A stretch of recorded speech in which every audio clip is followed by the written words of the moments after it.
Assalamualaikum warahmatullahi wabarakatuh. Kita lanjutkan part yang ke-7, tulisan dari Indra G057.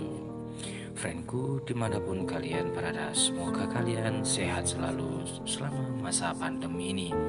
Tetap jaga kesehatan, jangan lupa cuci tangan sebelum kalian beraktivitas. Langsung saja kita simak ceritanya. Selamat mendengarkan.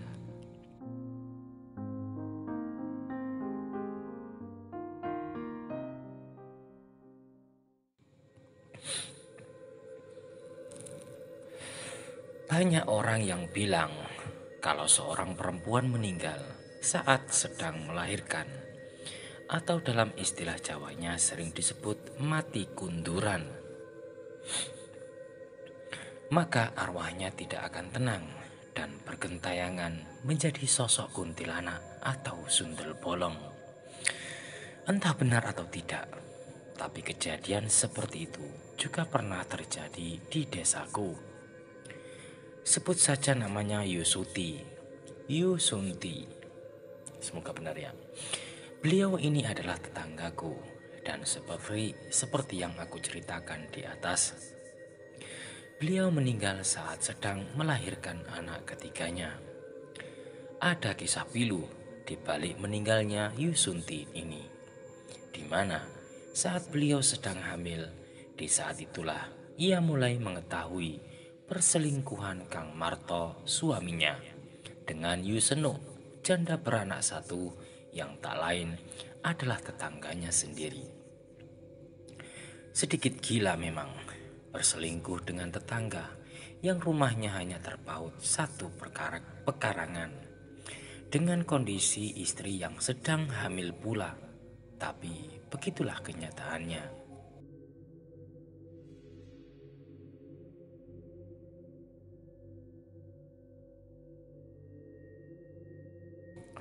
Sejak mengetahui perselingkuhan sang suami, Yusunti mengalami guncangan jiwa yang sangat hebat. Namun perempuan yang memang pendiam dan penurut itu hanya memendam perasaannya dalam hati.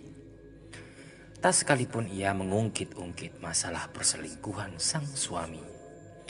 Bahkan saat bertemu dengan Yuseno pun, yang sudah jelas-jelas kelihatan berselingkuh dengan suaminya, Yusunti masih tetap bersikap ramah dan saling bertegur sapa. Namun sepandai-pandainya ia menyimpan perasaan, toh penderitaan yang ia rasakan terlihat juga dari kondisi fisiknya. Selama mengandung tubuh Yusunti, semakin lama semakin terlihat kurus. Wajahnya yang biasa terlihat cerah ceria kini sering terlihat pucat.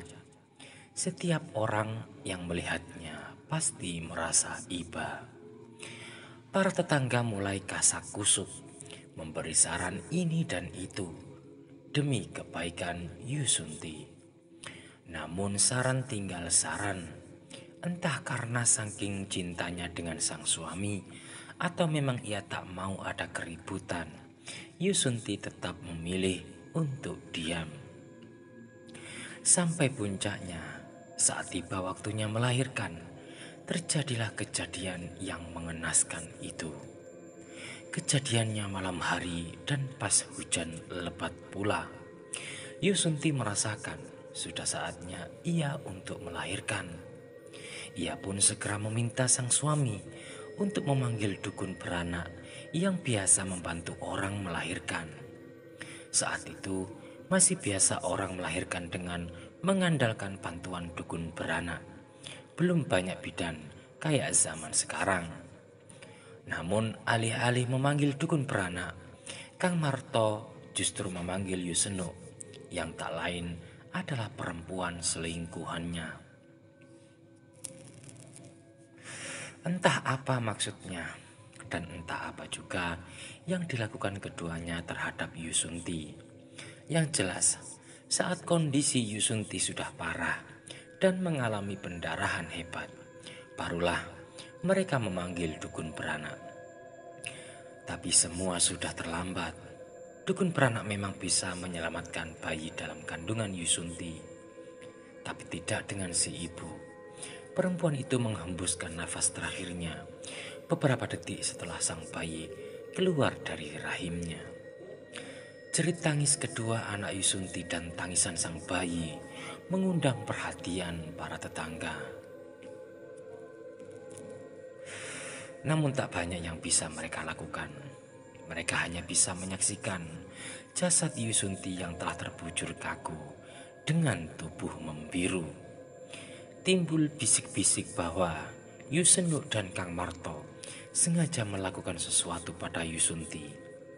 Tapi tuduhan itu tak disertai dengan bukti yang kuat, sehingga sampai saat ini tak ada yang tahu apa yang sebenarnya mereka perbuat pada perempuan malang itu. Keesokan harinya, jenazah perempuan malang itu pun dikebumikan di pemakaman desa. Dan sejak saat itulah mulai timbul desas-desus bahwa arwah Yusunti tidak tenang dan bergentayangan di sekitaran desa. Kang Samin, salah seorang tetanggaku, pernah saat malam-malam pulang dari jagong bayi, melihat sosok bayangan putih yang melayang di kebun samping rumah Yusunti. Kang Samin yang memang terkenal penakut ini pun segera lari tunggang langgang sambil berteriak-teriak minta tolong, membuat heboh warga sekampung. Beberapa pemuda yang pemberani mencoba mengecek kebenaran cerita Kang Samin, dan ternyata benar. Bayangan putih yang melayang itu masih ada, tapi bukan sosok pocong atau kuntilanak, melainkan karung bekas pupuk urea yang disangkutkan di ranting pohon jambu dan terlihat bergerak-gerak karena tertiup angin. Lain Kang Samin, lain pula yang dialami oleh Mbah Wiro. Beliau seperti mendengar suara perempuan menangis saat malam-malam lewat depan rumah Yusunti. Namun Mbah Wiro hanya tak mengindahkan suara itu. Ia terus saja berjalan dan baru menceritakan kejadian itu keesokan harinya. Masih banyak lagi kejadian aneh yang dialami oleh beberapa orang warga desaku. Dari yang melihat sosok perempuan berbaju putih, mendengar suara perempuan yang merintih dan menangis, dilempari pasir dan kerikil saat lewat depan rumah itu, dan masih banyak lagi. Aku sendiri yang saat itu baru berumur belasan tahun, tak begitu percaya dengan cerita orang-orang. Rumah Yusunti sangat dekat dengan rumahku, bahkan nyaris berhadap-hadapan. Setiap malam pulang dan pergi ke musola, aku lewat depan rumah itu dan tak pernah mengalami kejadian apa-apa. Hingga pada suatu malam, seperti biasa aku berjalan sendirian pulang dari musola. Rumahku memang terletak di ujung desa, jadi sudah biasa pulang dari musola sendirian. Awalnya sih dari musola rame-rame, tapi satu persatu mulai berbelok ke rumah masing-masing. Hingga aku yang paling terakhir berjalan sendirian menuju ke rumahku. Saat melintas di depan rumah Yusunti, aku melihat ada sosok putih berdiri mematung di depan pintu rumah itu. Timbul niat isengku.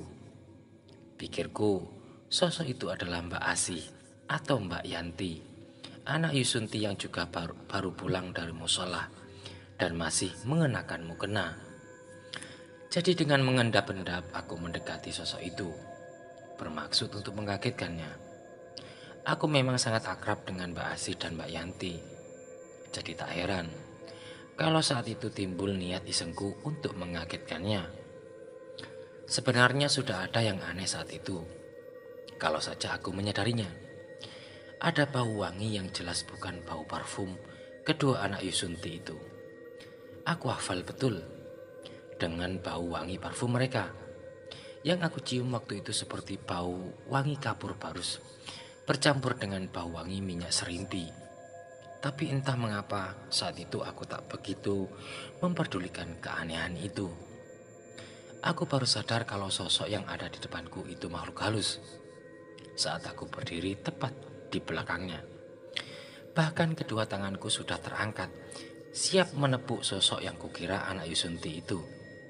Sambil bersiap-siap juga untuk berteriak untuk mengagetkan. Saat tiba-tiba sosok itu bergerak. Bukan bergerak. Sosok itu diam tapi bergerak maju. Mungkin melayang karena kakinya tidak terlihat. Sosok itu melayang menembus pintu. Benar menembus pintu yang tertutup rapat itu dan lenyap begitu saja dari pandanganku. Saat itulah aku baru sadar kalau yang barusan ingin aku isengi itu bukan Mbak Asih atau Mbak Yanti. Entah siapa.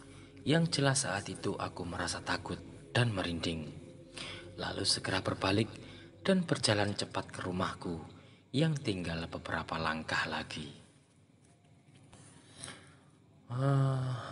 Menurutku sih itu bukan sundel bolong. Iya, bukan sundel bolong ya. Kalau dalam film sih film Susana ya, yang mati jadi sundel bolong itu orang yang terkena santet ya. Nggak tahu juga sih, belum pernah lihat, nggak mau juga sih. Oke, terima kasih. Itulah tadi part yang ke-7.